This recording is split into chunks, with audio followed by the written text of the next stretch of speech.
सभी का स्वागत है। कल 5 राज्यों के चुनाव में से 2 राज्यों में प्रथम चरण का मतदान समाप्त हुआ है। सबसे पहले तो मैं भारतीय जनता पार्टी की ओर से, हमारे अध्यक्ष श्रीमान नड्डा जी की ओर से, देश के प्रधानमंत्री जी श्रीमान नरेंद्र मोदी जी की ओर से, दोनों राज्यों की प्रथम चरण में मतदान जो हुआ है, इसलिए दोनों राज्यों की जनता का हृदय से धन्यवाद करना चाहता हूं कि भारतीय जनता पार्टी के तरफ में भारी मात्रा में मतदान कर उन्होंने इस चुनाव में हमारे लिए शुभ संकेत दिए हैं। पश्चिम बंगाल में 84% से ज्यादा मतदान और आसाम में 79% से ज्यादा मतदान, ये मतदाताओं का भारी उत्साह बताता है। ये दोनों राज्य, आसाम कुछ सालों पहले और बंगाल इस चुनाव के पहले हर चुनाव में चुनावी हिंसा के लिए जाने माने वाले राज्य हैं। दोनों जगह मतदान शांतिपूर्ण हुआ है। एक भी व्यक्ति की जान कहीं पर नहीं गई है। मैं मानता हूं ये लोकतंत्र में आने वाले दिनों के लिए, दोनों राज्यों के लिए शुभ संकेत है। मित्रों, दोनों राज्यों के कार्यकर्ता, हमारे जो फील्ड में बूथ तक के पार्टी के प्रचार करने वाले प्रमुख लोग हैं और जिला स्तर और प्रदेश स्तर के हमारे नेतृत्व गण से चर्चा करने के बाद मैं मानता हूं कि बंगाल में हम 30 में से 26 सीट से ज्यादा भारतीय जनता पार्टी विजयी हो रही है और प्रचंड बहुमत के साथ सीटें जीत रही हैं। हमारी सीटें भी बड़ी मात्रा में बढ़ रही है और सीटों पर जीत का अंतर भी, मार्जिन भी बहुत बड़ी मात्रा में बढ़ रहा है। जहां तक आसाम का सवाल है, 47 में से 37 सीटों से ज्यादा, 37 सीटों से ज्यादा भारतीय जनता पार्टी विजय प्राप्त करेगी। इसके साफ संकेत भारतीय जनता पार्टी की चुनावी मशीनरी से हमें मिले हैं और मैं मानता हूं कि दोनों राज्यों ने एक सकारात्मक मतदान किया है। असम के अंदर आतंकवाद मुक्त असम, आंदोलन मुक्त असम, विकास के रास्ते पर चल पड़ा हुआ असम, रोजगारी के रास्ते पर चल पड़ा हुआ असम, इसके पक्ष में साफ मैंडेट दिखाई पड़ता है। और असम के अंदर इसके साथ साथ बाढ़ मुक्त असम के भारतीय जनता पार्टी के वादे को भी बहुत बड़ा समर्थन मिला है। प्रधानमंत्री मोदी जी के नेतृत्व में असम के अंदर जो विकास हुआ है, वहां की हमारी सरकार, हमारे मुख्यमंत्री श्री सर्बानंद सोनोवाल और हेमंत विश्व शर्मा की जोड़ी ने जिस प्रकार से अभूतपूर्व विकास असम के अंदर किया है, इसको बड़ा जन समर्थन मिलता हुआ दिखाई पड़ता है। डबल इंजन सरकार का कंसेप्ट असम की जनता को भारतीय जनता पार्टी के आचरण से समझ में आया है और ब्रह्मपुत्र नदी पर 6 से ज्यादा ब्रिज बनना, इसकी शुरुआत होना, 20,000 किलोमीटर से बड़ा रोडों का जाला बुन लेना,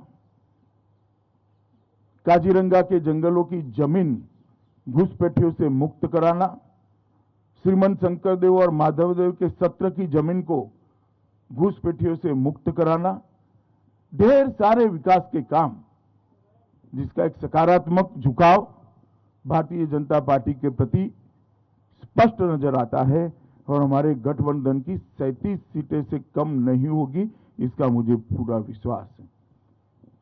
दूसरी ओर बंगाल के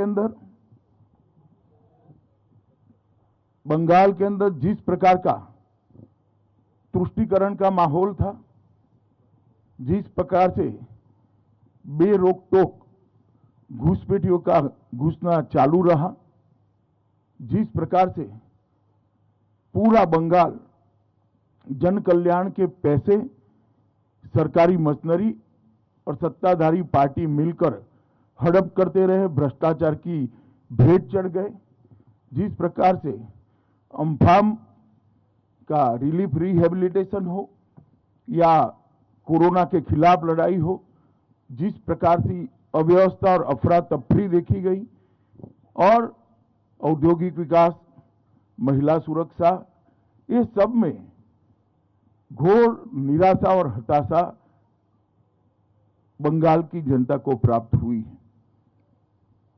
27 साल के कम्युनिस्टों के शासन के बाद उनको एक आशा थी कि दीदी एक नई शुरुआत लेकर आएगी, मगर दल का चिन्ह बदल गया, दल का नाम बदल गया, बंगाल वही का वही रहा और गिरावट आई।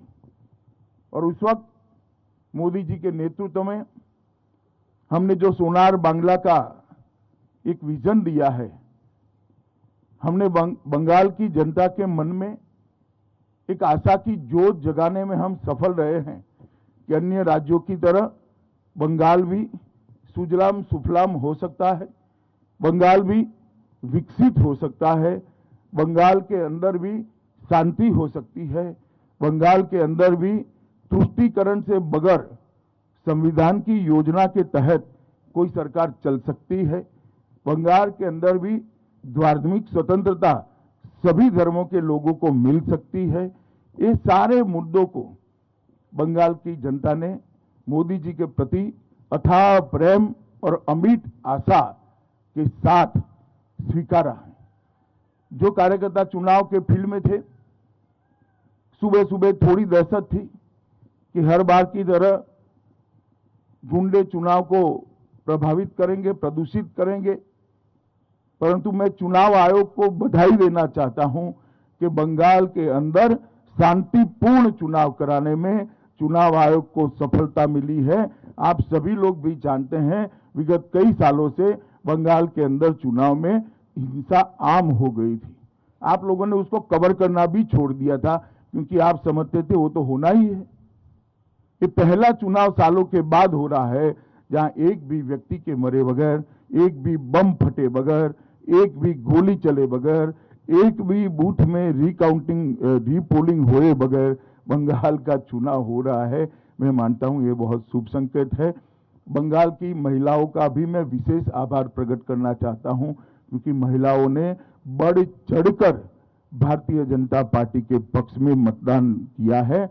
और मैं मानता हूं कि प्रथम चरण में 26 सीटों से जो शुरुआत हुई है, हमारे लक्ष्य 200 पार को सिद्ध करने में हमें बड़ी सरलता रहेगी। इसी तरह से चुनाव आगे बढ़ता रहा, भारतीय जनता पार्टी 200 से ज्यादा सीटों के साथ बंगाल में सरकार बनाएगी, इसका मुझे विश्वास है। भाजपा के सभी कार्यकर्ताओं का विश्वास है। आसाम में भी अभी जो सीटें हैं, इससे ज्यादा सीटों के साथ हम पूर्ण बहुमत की भारतीय जनता पार्टी की सरकार बनाएंगे। आप लोगों का बहुत बहुत धन्यवाद। अब पूछ सकते हैं आप।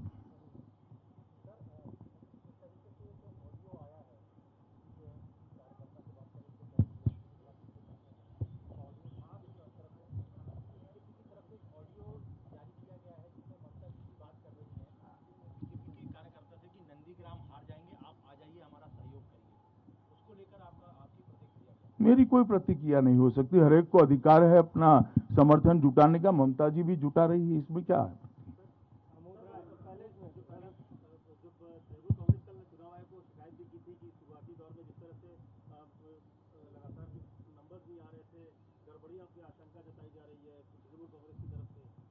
नहीं, मगर क्या गड़बड़ी? तृणमूल कांग्रेस के एक भी पोलिंग एजेंट ने कोई फरियाद नहीं करी है। गड़बड़ी तो पोलिंग बूथ के अंदर होती है। गड़बड़ी नहीं हुई वो उनकी कंप्लेन है, मगर वो अच्छे से बोल नहीं पाते हैं। कि बोलने में थोड़ा संकोच होता है कि इस बार हम गड़बड़ी नहीं कर पाए हैं, यही कंप्लेन है उनका।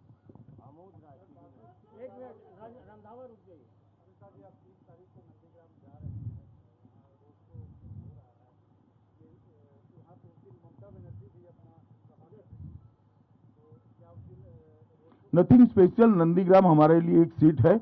मैं नंदीग्राम के मतदाताओं को इतना ही कहना चाहता हूं कि बंगाल के अंदर परिवर्तन अगर करना है तो बंगाल की 200 सीटों ने परिवर्तन करना पड़ेगा।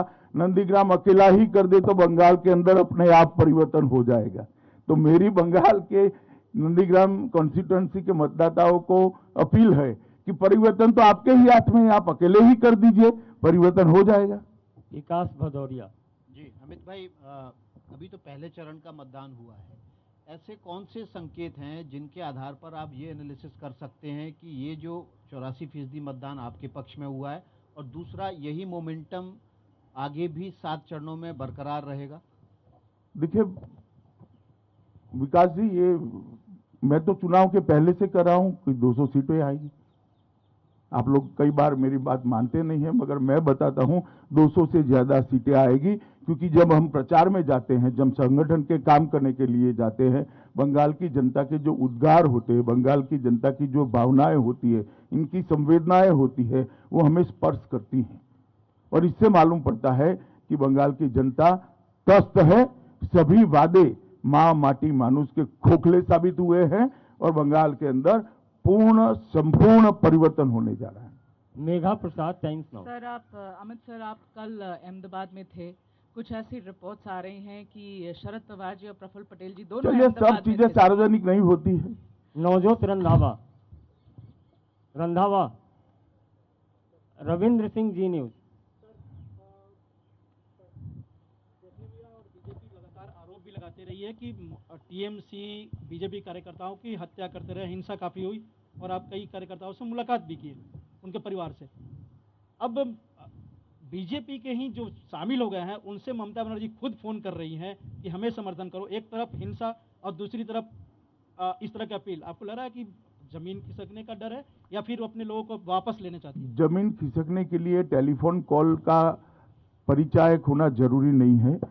जमीन खिसक चुकी है, जमीन जनता ने खिसकाई है। और फिर से एक बार मैं कहता हूं, 200 से ज्यादा सीटों के साथ भारतीय जनता पार्टी की वहां सरकार बनने जा रही है। विनीत, टीवी 18। सर, जिस तरह से पीएम बंगाल गए थे, ममता बनर्जी का कहना है कि वहां जाकर के वो प्रचार कर रहे हैं। जब बांग्लादेश के एक एक्टर ममता बनर्जी के पक्ष में प्रचार कर रहे थे तो बीजेपी ने सवाल खड़े किए थे। अब पीएम के दौरे पर ममता बनर्जी सवाल खड़े भाई वो तो खड़े करे, आप काहे को कर रहे हैं? कल पीएम ने कोई बात करी है वहां पर प्रचार की? कोई बात नहीं करी। प्रधानमंत्री का दौरा है 2 देशों के संबंध मजबूत करने के लिए, 2 देशों के सांस्कृतिक संबंधों को रिवाइव करने के लिए। वहां पर उन्होंने ना चुनाव की बात करी है, ना ममता दीदी को कुछ कहा है, ना भाजपा के लिए कुछ कहा है। नंदिता, प्रतिदिन।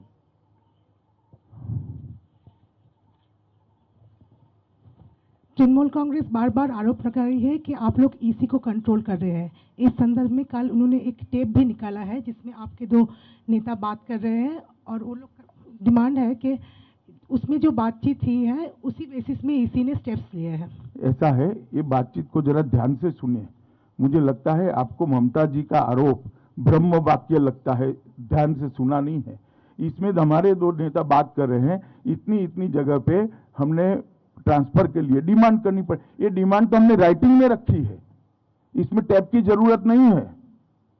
ब्लैक एंड व्हाइट में लिख कर दिया है। एक नेता दूर थे, दूसरे नेता हेडक्वार्टर पे थे, वो फीडबैक दे रहे हैं कि ये कॉन्स्टिट्यूएंसी के लिए भी कंप्लेन करो, इनके भी ट्रांसफर के लिए कहो। तो इसमें क्या कोई गोपनीय बात है ही नहीं। सवाल इसमें से होता है फोन किसने टैप किया, जो आप नहीं उठाते हो और शायद अब भी नहीं उठाएंगी नंदिता जी आप, कि फोन किसने टैप किया वो सार्वजनिक करो जरा।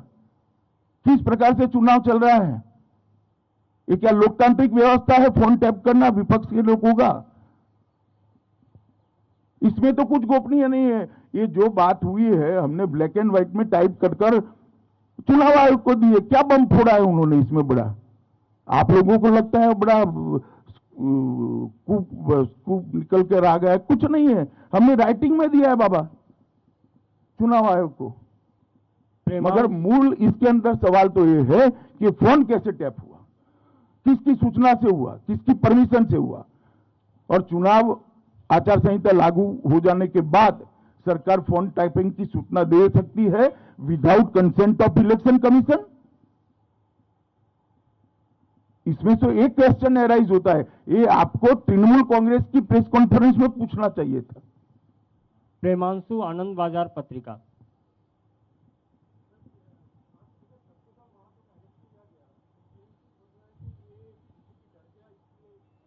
वहां चुनाव समाप्त हो चुका है, आपको इंफॉर्मेशन नहीं है।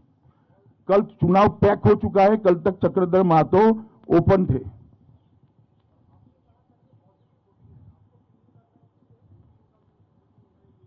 देखिए, एंटी इनकम्बेंसी तभी एनकेस होती है कि किसी और से आशाबंदी हो, और मैं मानता हूं भाजपा से आशाबंदी है, इसलिए मैं उसको सकारात्मक मतदान भारतीय जनता पार्टी के पक्ष में मानता हूं। प्रधानमंत्री जी पर विश्वास है, भारतीय जनता पार्टी की सभी सरकारों के आचरण पर विश्वास है बंगाल की जनता। जी, जरा माइक ले लीजिए। सर, जिन जगहों पर अभी चुनाव होना बाकी है वहां पंचायत चुनाव और लोकसभा चुनाव में देखा गया था कि हिंसा हुई थी, तो क्या लग रहा है इस बार पूरी तरह से बंगाल में हिंसा की खबरें सामने नहीं आएंगी? पहली बार ऐसा चुनाव होने जा रहा है पश्चिम बंगाल में। मैं तो आशा करता हूं नहीं आएगी और नहीं आना चाहिए। अगला। Sir, I am asking about Kerala.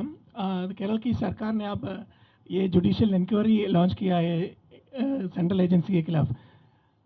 इसके अलावा वो क्या कर सकते हैं फेस सेविंग के लिए? गोल्ड स्कैम में उनके प्रिंसिपल सेक्रेटरी पकड़े जाने के बाद उनके पास और कोई चारा ही नहीं है। तो बहुत नेचुरल रिएक्शन है, मुझे इसमें आश्चर्य नहीं हो रहा है। ये फेस सेविंग की कोड़ी एक्सरसाइज है। नीलू रंजन, दैनिक जागरण।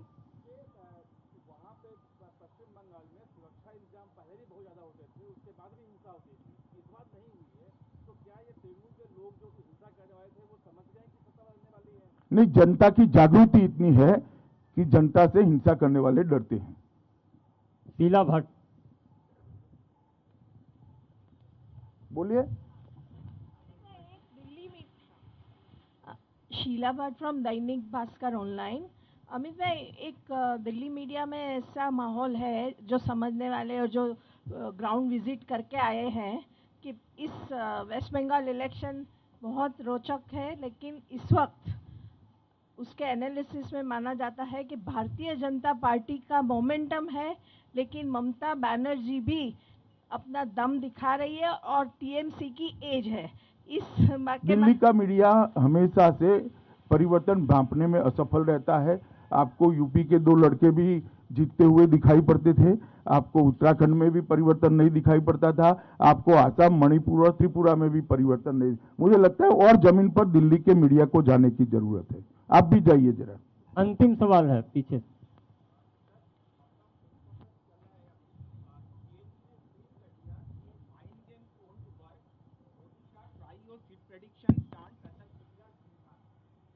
क्या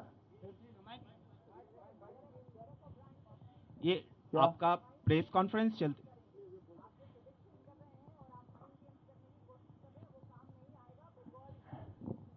नहीं, ठीक है, वो उनका अनुमान हो सकता है, मगर जो मेरा अनुमान गलत है तो उनको जवाब देने की शायद जरूरत नहीं थी।